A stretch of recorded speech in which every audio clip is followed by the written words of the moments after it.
MNS प्रमुख राज ठाकरे ने जब से मस्जिदों पर से लाउडस्पीकर हटाने का मुद्दा पकड़ा है, तब से ये बात मानी जा रही है कि वो बीजेपी के करीब आते जा रहे हैं।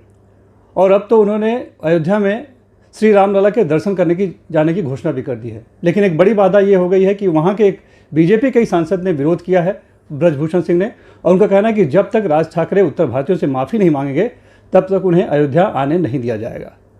तो इस संबंध में बीजेपी के उत्तर भारतीय नेता जो मुंबई में हैं वो क्या सोचते हैं, ये जानने के लिए हम इस समय बात कर रहे हैं बीजेपी के उपाध्यक्ष प्रदेश के अमरजीत मिश्रा जी से।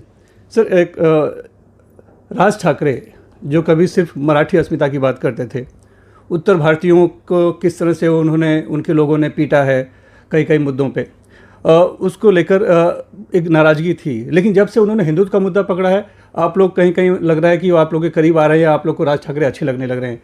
लेकिन क्या आपको भी लगता है जैसे कि बीजेपी के वहाँ के सांसद, यूपी के सांसद को लग रहा है कि उनको पहले माफ़ी मांगनी चाहिए उत्तर भारतीयों से? देखिए, भगवान राम का दर्शन करने वाला व्यक्ति, उसके अंदर इतना परिवर्तन आता है कि वो सज्जनों की पहचान करना सीख जाता है और साथ ही साथ दुर्जनों का समूल नाश करना सीख जाता है। और मुझे लगता है इसी में ये अंतर्भाव निहित है कि वो उत्तर भारतीयों से उन्होंने माफ़ी मांग ली है या उत्तर भारतीय समाज के संरक्षण की काम अब वो शुरू करने वाले हैं। मुझे ऐसा लगता है कि इसमें विरोध का कोई कारण नहीं होना चाहिए। यानी आपको नहीं लगता कि अलग से माफ़ी मांगने की ज़रूरत है? आप सोच रहे हैं कि उसी में जो उन्होंने हिंदुत्व का नाम ले लिया या रामलला दर्शन की बात कर ली तो उसी में अपने आप माफ़ी समाहित है? मुझे लगता है उत्तर भारतीय समाज ही नहीं, पूरा भारतीय समाज या भारतीय वांग्मय जिस भगवान में अपनी आस्था रखता है, उस भगवान की शरण में जाने वाले हर व्यक्ति को हिंदू समाज माफ़ करने की स्थिति में है। तो उन्होंने जो अब तक किया है, खास करके उत्तर भारतीय समाज के साथ, फेरी वालों की पिटाई की है, टैक्सी वालों की पिटाई की है, रेलवे के परीक्षा देने आने वाले युवकों की स्टेशन पर पिटाई की है, उन सब का क्या समाज माफ़ कर देगा? देखिए, ये जो उनका काम है ये अक्षम्य है, अपराध है।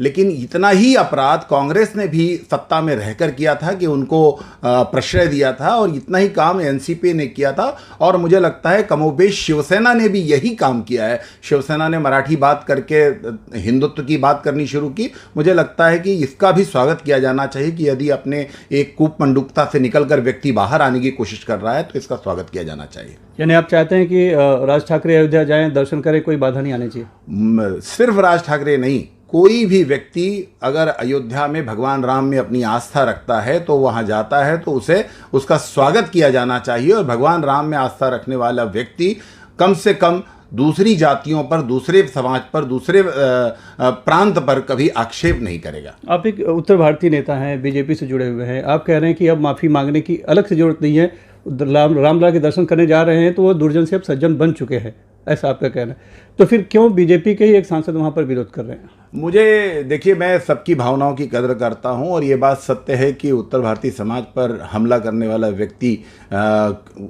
उसके अपराध को माफ़ नहीं किया जाना चाहिए। लेकिन भगवान राम में अगर आप मेरे से भी बड़ी बात करने जा रहे हैं, अगर भगवान राम में आप अपनी आस्था दर्शा रहे हैं, मुझे लगता है कि आदरणीय सांसद किस बात से ये बात कह रहे होंगे, उनकी बात अभी मेरी नहीं हुई है। लेकिन मैं ये कहना चाहता हूं कि अगर भारतीय वांग में विश्वास करने वाले, भगवान राम में आस्था रखने की बात करने वाले व्यक्ति को समूल रूप से उसको माफ़ किया जाना चाहिए।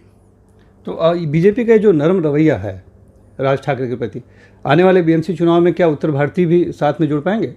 मुझे नहीं लगता कि ये कोई राजनीतिक दृष्टि से इसको देखा जाना चाहिए, बल्कि इसलिए देखा जाना चाहिए कि एक व्यक्ति अपनी कूपमंडूकता से निकलकर हिंदुत्व के बड़े कैनवास पर आना चाहता है तो वो उसको कहीं अलग अंदाज में नहीं देखा जाना चाहिए और भारतीय जनता पार्टी के नज़दीक आ रहा है ऐसा भी नहीं सोचा जाना चाहिए। धन्यवाद हमसे बात करने के लिए। तो साफ तौर पर जो अमरजीत मिश्रा है उनका मानना है कि कोई अगर दुर्जन से सज्जन बन जाता है तो उसे अलग से माफ़ी मांगने की आवश्यकता नहीं है।